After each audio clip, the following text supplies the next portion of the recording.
7 de la mañana con 40 minutos, 7:40 minutos en Punto Noticias de Radio Pichincha. Saludamos con nuestro primer invitado, David Chávez, sociólogo, docente universitario, analista político, que nos acompaña ya de forma telemática. David, ¿cómo está? Buenos días, qué gusto saludarle. Bienvenido, le acompañamos Alexis Moncayo, quien le habla, Licenia Espinel.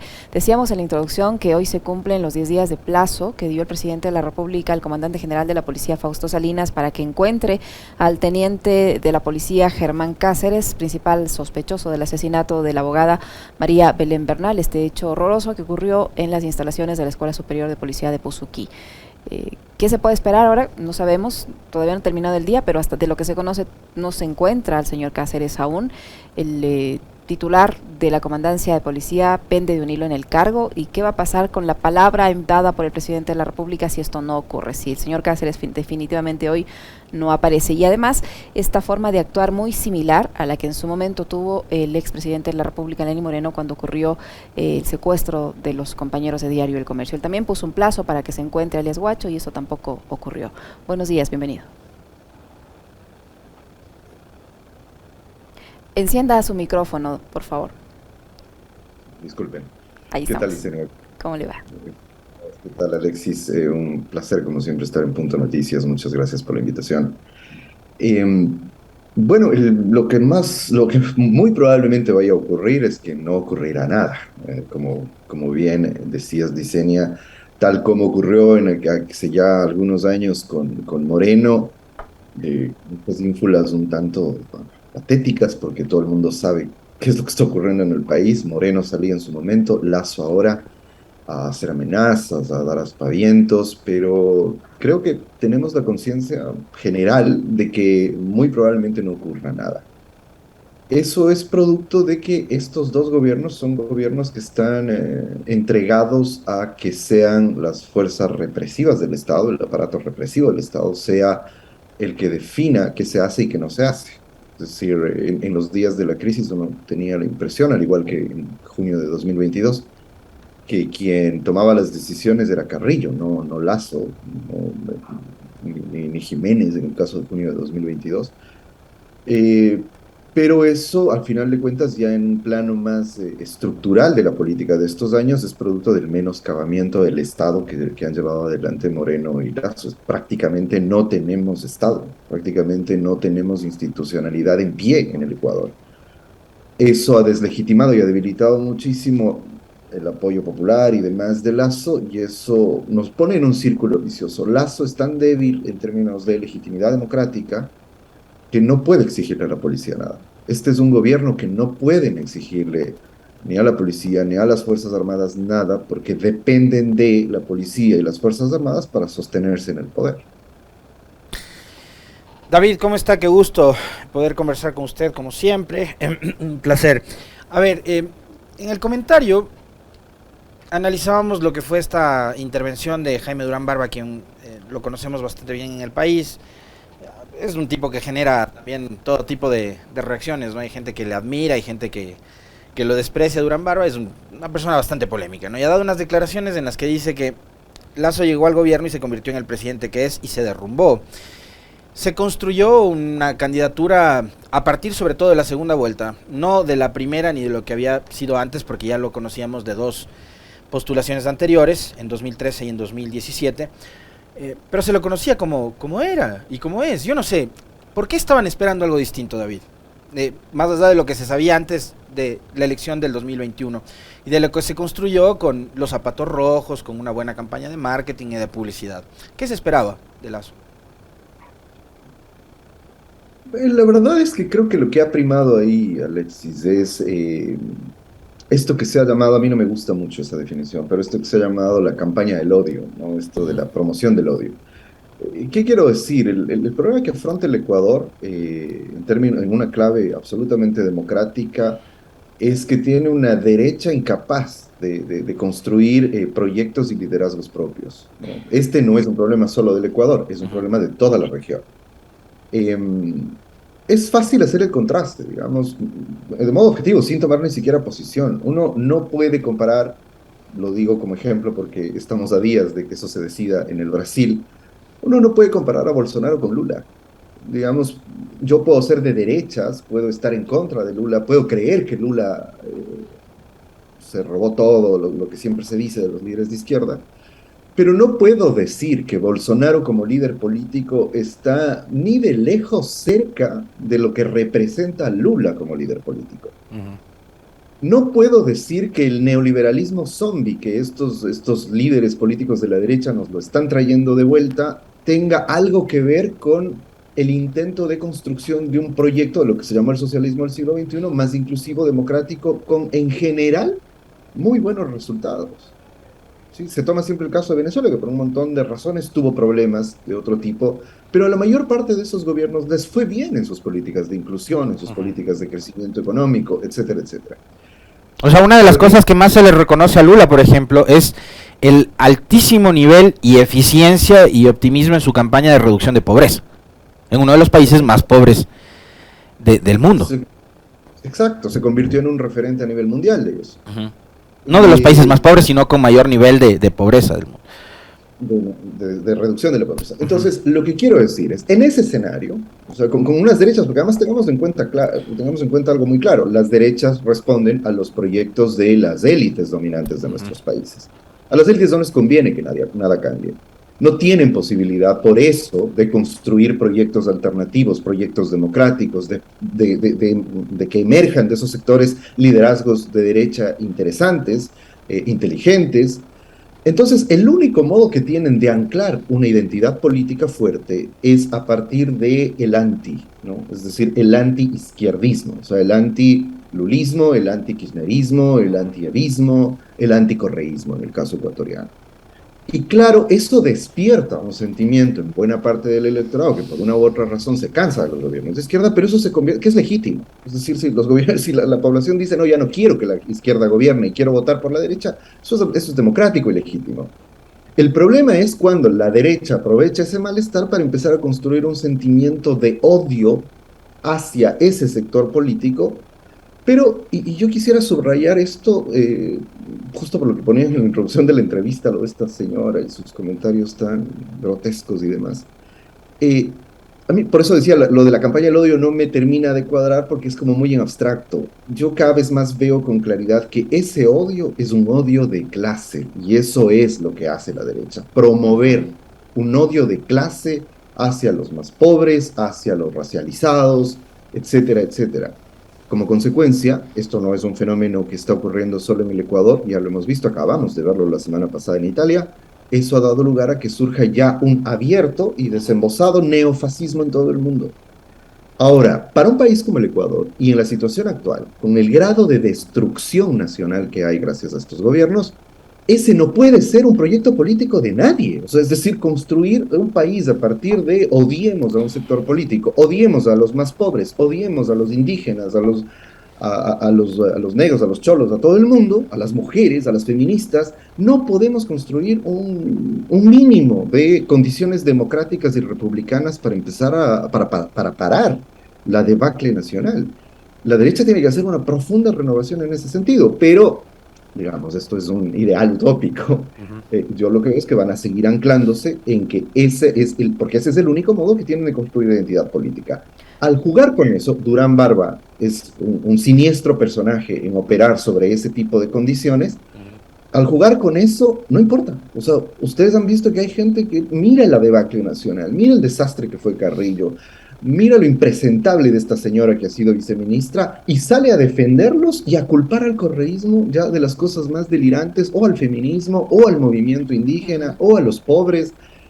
Entonces, mientras ese es el anclaje político de la derecha y de su construcción de identidades políticas, veo muy, muy, muy difícil que el país vuelva a construir un espacio mínimamente democrático.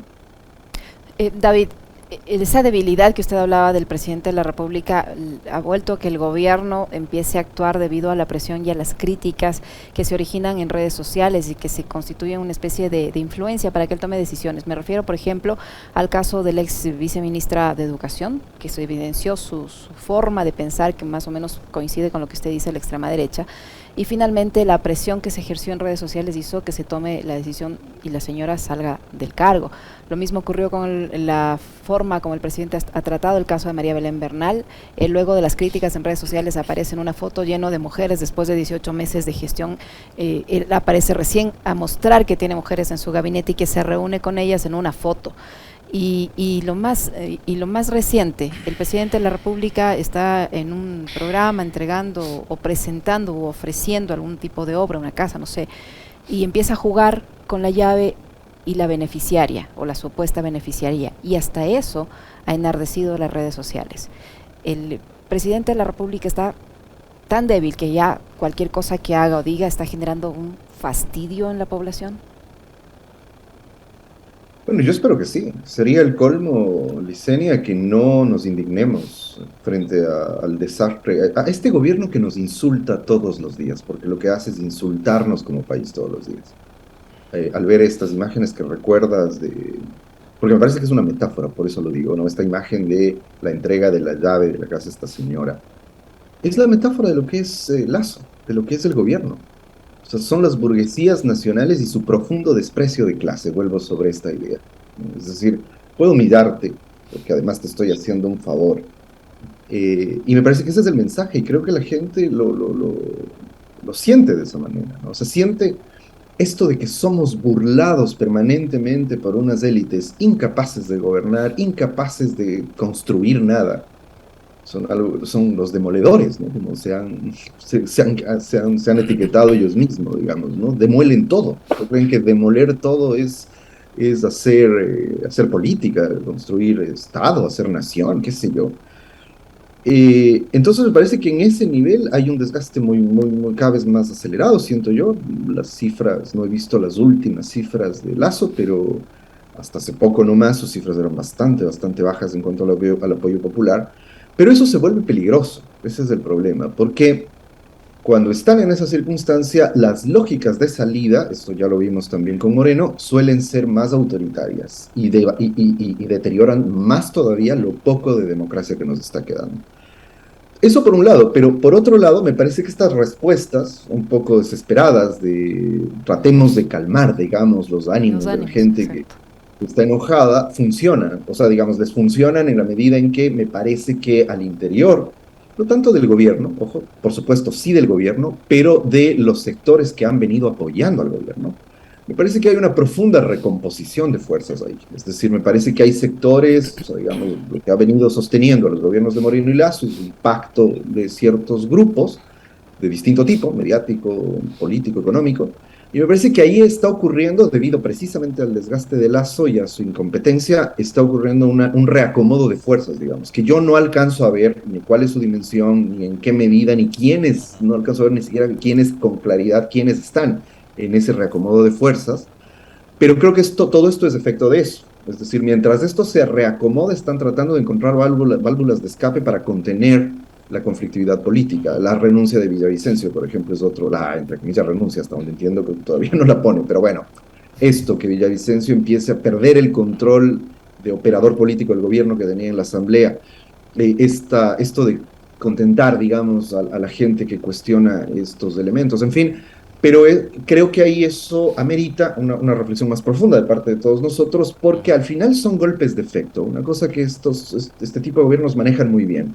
Dar golpes de efecto para producir que las cosas vayan pasando con rapidez, de modo que nada cambie, de modo que lo de fondo, lo estructural, que se quede igual. ¿Por qué digo esto? Porque tenemos que hacer la conexión. Esto es el neoliberalismo. Esto es neoliberalismo a la ecuatoriana. Es decir, no se trata de cambiar una viceministra, de que Villavicencio salga de la comisión de fiscalización. El país está en soletas, el país está hecho trizas. Este gobierno, en el campo de la representación política, porque no es solo el gobierno, es una asamblea que tiene igual un deterioro de su imagen y demás, pero pavoroso. Es necesario quizá esta expresión no es la más alegre, pero algo así como un reseteo democrático en el Ecuador. Es necesario que tengamos poderes constituidos democráticos, de origen democrático, pero con legitimidad democrática suficiente para empezar, ojo, ni siquiera es un proyecto neoliberal o de socialismo del siglo XXI, no, para empezar a pegar las piezas de lo que han dejado de país los gobiernos de Moreno y Lasso, es decir, un acuerdo democrático de lo más elemental. Por ejemplo, recuperar una condición básica de cualquier Estado moderno, el monopolio legítimo de la violencia. En el Ecuador, el Estado ha perdido, se suele decir en términos académicos y demás, un Estado es básicamente un territorio, una población y el monopolio legítimo de la violencia. Eso define básicamente cualquier Estado. El Ecuador ha perdido el monopolio legítimo de la violencia. Es decir, que las Fuerzas Armadas y la policía sean quienes sean los únicos autorizados a manejar la violencia. Es decir, uno de los pilares más básicos de cualquier Estado moderno en este momento está absolutamente destrozado en el Ecuador. Hay que reconstruir eso. ¿Puede hacerlo este gobierno? ¿La representación política actual lo puede hacer? No, es imposible. David, mientras ocurre ese reacomodo de fuerzas, y ahí quisiera preguntarle también, ¿tiene que ver únicamente con que las elecciones seccionales están muy cerca? Y que ahora, por ejemplo, el Partido Social Cristiano, que fue uno de los que llevó a Lasso a la presidencia, está tratando como de marcar distancia.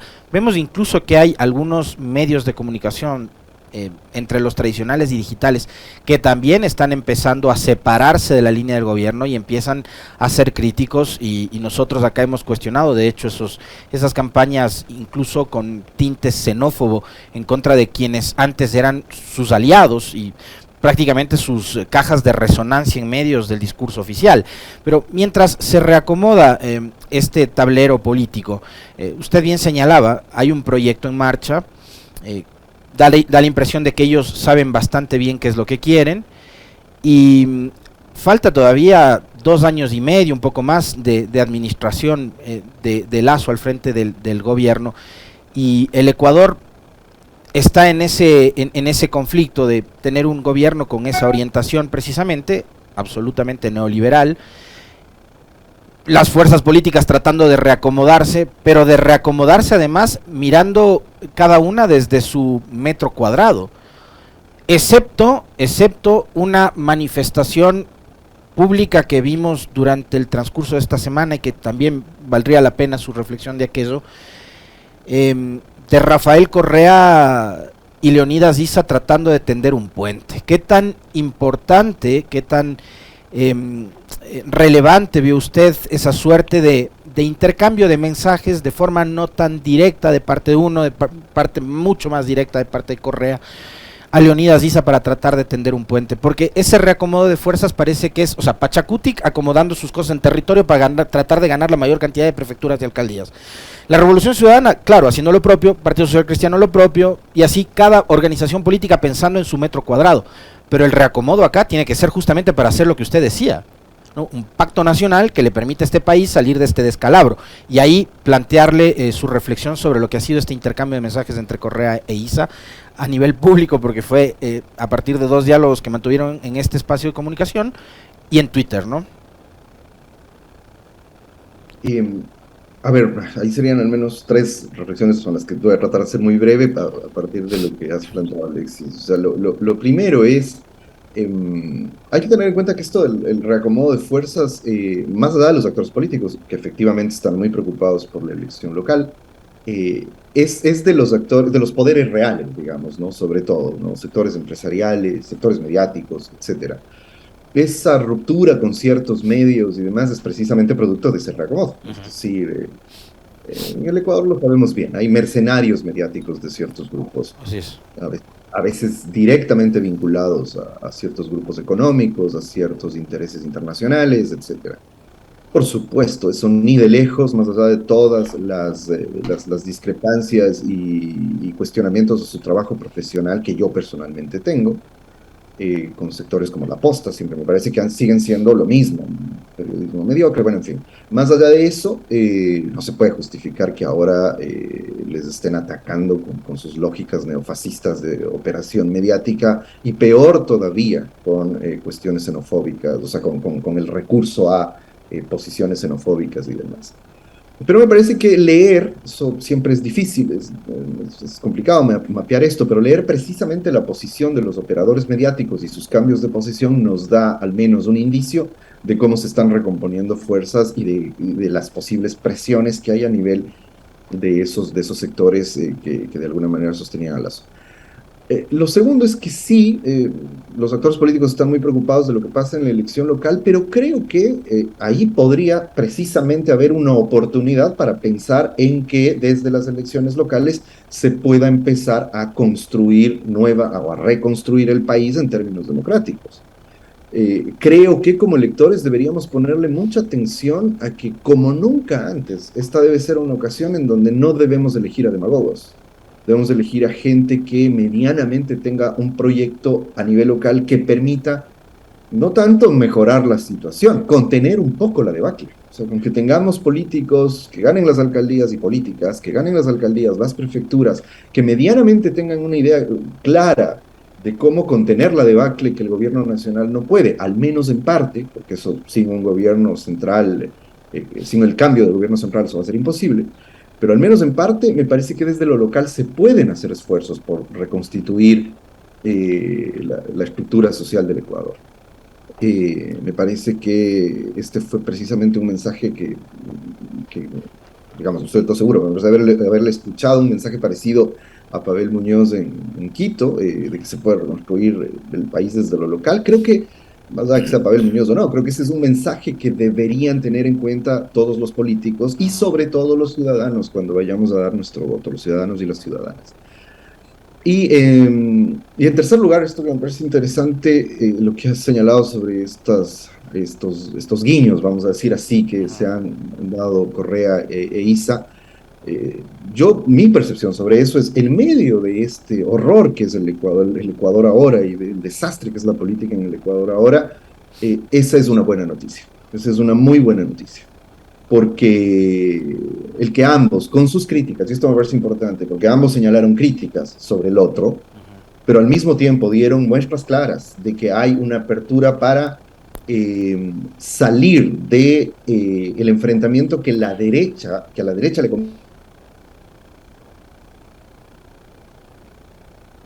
Tuvimos algún inconveniente con la comunicación del sociólogo David Chávez, que estaba conversando con nosotros. Vamos a tratar de restablecer esa conexión. Lo tenemos nuevamente. Le escuchamos, David. Lo siento, tal vez es mi conexión. Sí, sí. Bueno, no sé en qué parte me quedé, pero... En el tercer punto que estaba analizando. Ok. Bueno, decía que estos guiños, estos reconocimientos, porque es la clave para cualquier acuerdo político, no anular al otro, sino reconocerlo como un igual con el que puedo sentarme a dialogar o puedo tender algún puente a pesar de que tenga discrepancias. Un problema de la relación entre el movimiento indígena y el correísmo ha sido el desconocimiento mutuo, es decir, una contraposición en blanco y negro, ¿no? Nos separamos totalmente y no podemos tender ningún tipo de puentes. Me parece que el mensaje que han dado precisamente los dos líderes es una buena noticia en ese sentido, es una buena noticia para las izquierdas, pero además es una buena noticia porque, por lo que he dicho antes, si hay un sector político que tiene un proyecto de país, que ha mostrado que puede gestionar el Estado, que tiene base social, etcétera, es el proyecto que está hacia las izquierdas y que está representado principalmente por el correísmo y el movimiento indígena. Un acercamiento entre estos sectores no es bueno para la política del correísmo o para la organización social y la perspectiva política de la CONAIE. Eso es bueno para el país. Es decir, en mi opinión, porque la derecha no tiene nada. O sea, no podemos confiar en la derecha y pensar que la derecha va a poder sacarnos de esto. En mi opinión, solo un proyecto renovado que permita ampliar la perspectiva política de estos dos sectores. Está el feminismo ahí, por ejemplo, pendiente, que ha sido también una víctima de toda la andanada neofascista y neoliberal. Solo eso, o sea, solo un pacto así, amplio y con una perspectiva de país más profunda, solo eso nos puede sacar de este atoladero, como están las cosas ahora. Seguro que si vería yo un proyecto de derechas que medianamente tuviera cierta idea de cómo reconstituir los elementos más básicos de la república, los elementos más básicos de la democracia, yo diría, bueno, que vaya a la derecha y lo haga, pero el problema es que no, están embebidos en eso, en la operación demolición, o sea, seguir demoliendo todo lo poco que han dejado después de estos años de destrucción nacional. David, ¿en qué medida este caso de María Belén Bernal, la forma como el presidente ha reaccionado ante ello, guardando silencio durante varios días, apareciendo varios días después de que el caso se volvió muy polémico por la forma como actuaron sus representantes en el gobierno, el abrirse un nuevo frente como es el movimiento de mujeres, el presentar en esta coyuntura o el auspiciar en esta coyuntura una consulta popular, ¿cómo esto va a afectar en esa intención de captar o de visibilizar una supuesta aceptación a su gestión en una consulta popular con esta coyuntura, con la coyuntura de la violencia de género, del caso de María Belén Bernal, del movimiento feminista que tiene un nuevo impulso a raíz de esto?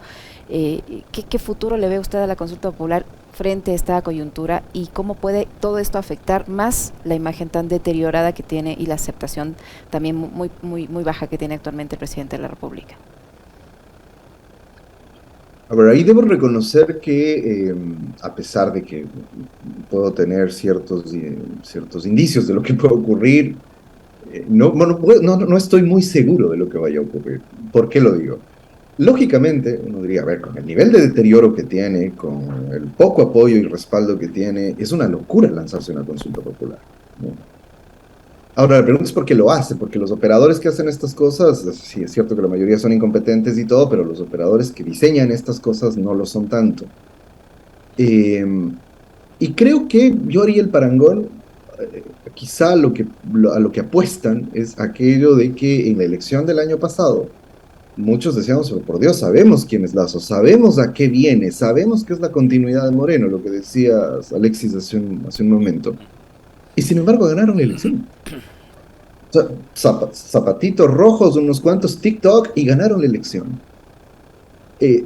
Ahí es donde aparece una zona gris que es difícil descifrar analíticamente porque la operación que se puede hacer, que yo creo que es desde el principio, esa fue la intención, la operación que intentan hacer ahí es revivir esta identidad política basada en el odio de clase, que es la que les funcionó en la elección pasada. O sea, si la gente se olvida quién es Lazo, no le importa que es un banquero, no le importa que no tenía proyecto, que era un demagogo, porque hay gente que dice, no quisiera, recuerdo haber visto algunas publicaciones en redes sociales así, de que quisiéramos al Lazo de la campaña. Yo decía, pero el Lazo de la campaña es el que ofrecía poner a girar la Virgen del Panecillo, es decir, el Lazo de la campaña es el que está gobernando. Es igual o peor. Es igual o peor, o sea, claro, porque ahí era solo campaña, era un demagogo haciendo campaña, ahora es un demagogo gobernando, o sea, y pensando el país. Entonces, lo que quiero decir es que esa zona gris del electorado que está muy imbuido en este odio de clase, que es donde prosperan cosas como, y por eso lo hacen, es muy siniestro, es de una ética de basural en realidad, pero saben que les funciona, por eso hacen cosas como lanzar sus ejércitos de trolls contra la madre de María Belén Bernal.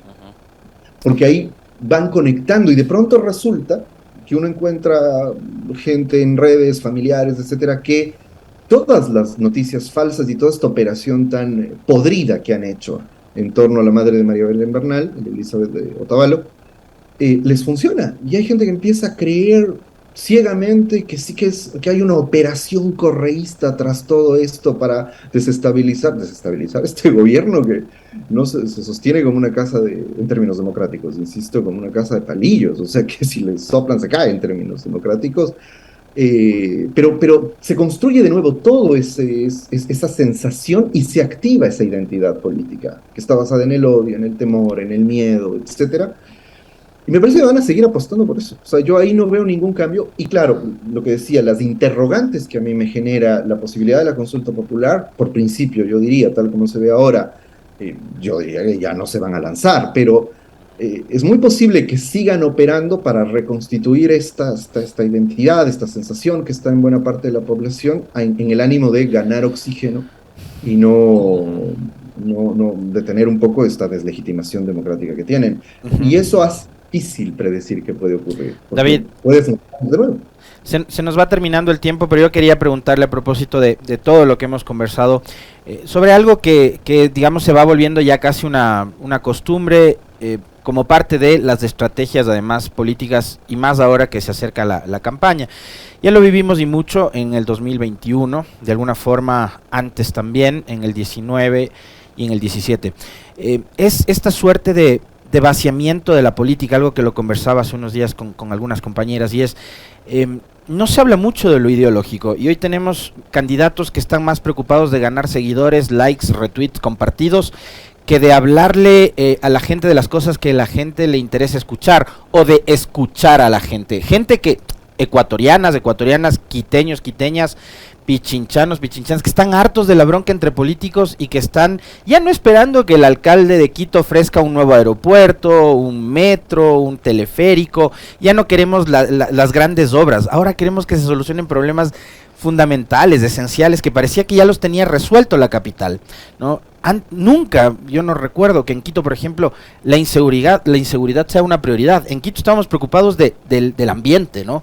Nos preocupaba muchísimo la condición del aire, la contaminación, la movilidad, porque las calles son intransitables, pero no la inseguridad. El desempleo, Quito hoy tiene de los niveles más altos de desocupación. Entonces, ¿qué pasa con ese vaciamiento de la política? ¿Qué pasa también con esas campañas agresivas, David, de deslegitimación y desprestigio de la política, que han sido además impulsadas por los propios políticos, a lo que hizo Moreno, tratando de vincular la corrupción con todo lo público, con toda la acción política? Por eso tenemos hoy, digamos, una asamblea que está tan desprestigiada, con poca credibilidad, y lo mismo pasa con las otras funciones del Estado. Pero ese vaciamiento de la política, ¿cómo tienen que procesarlo las mismas organizaciones y los ciudadanos también, para entender que hay que hablar de ideología y que hay que hablar de las cosas importantes que están relacionadas con la política?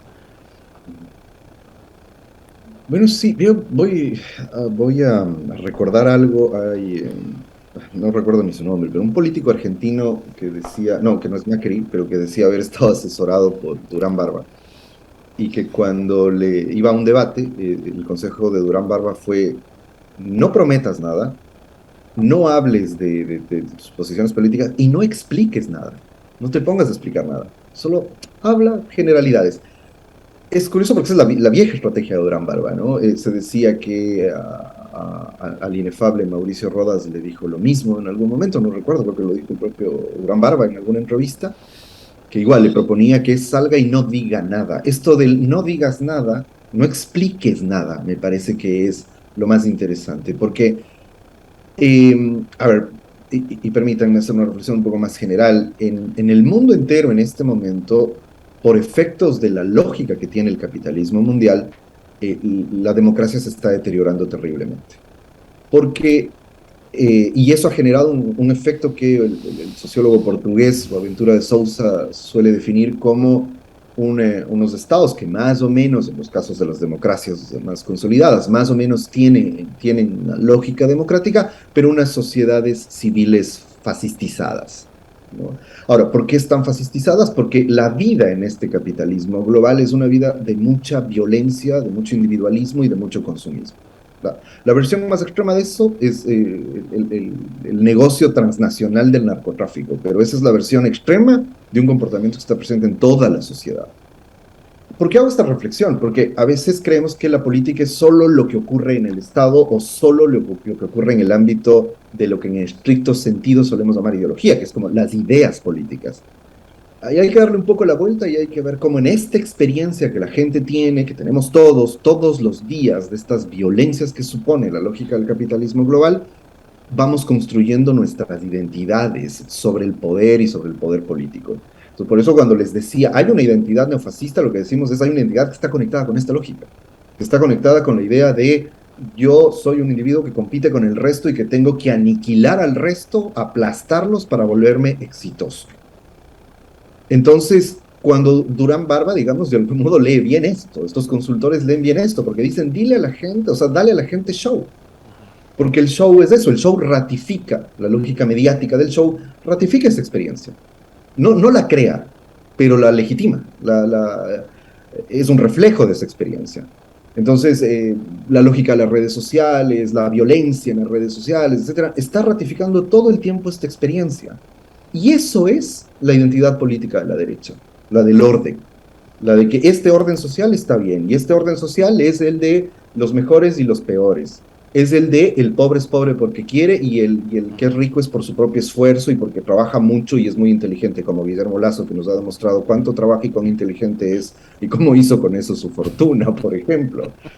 Y esa, digamos, por eso, y perdón que me he alargado un poco con esta reflexión, creo que eso es importante para entender de qué hablamos cuando hablamos de ideología. Es decir, la ideología es esa adscripción práctica en la vida cotidiana a ciertos anclajes que no se traduce en soy de izquierda o soy de derecha, ¿no? Pero se traduce en yo no soy longo, los longos son los otros, que se traduce en esas hordas de trolls atacando a Leonidas Lisa porque viajó a Estados Unidos, por ejemplo. Y que no, si uno les pregunta, pero eres de derecha, tal vez te dicen, no, yo no soy de derechas, yo no creo que ni la izquierda ni la derecha. Entonces, desde la política el problema es cómo se reconstruye en un contexto así un debate más democrático. Un debate en el que los proyectos políticos, las ideas de gobierno, los modelos de gobierno sean los que se discutan. Y eso a la derecha no le conviene, y es por eso que lo que han hecho en estos años es dinamitar esa posibilidad. Muchas gracias. Solo yo con esto nada más, ahí los medios de comunicación y la academia tenemos un rol enorme precisamente para recomponer lo otro. En el caso del Ecuador, le quedamos debiendo al país. Muchísimas gracias, David. Muy amable, David. Un gusto siempre conversar con usted. Muchísimas gracias. A ustedes, un saludo, un abrazo. Muy gentil. Lo propio. David Chávez, sociólogo, docente universitario que ha estado con nosotros. 8 de la mañana con 16 minutos. Vamos a una brevísima pausa. Regresamos para conversar de lo que está pasando en la Comisión de Fiscalización y del señor Fernando Villavicencio, que dice que va a renunciar a la presidencia de este ente legislativo.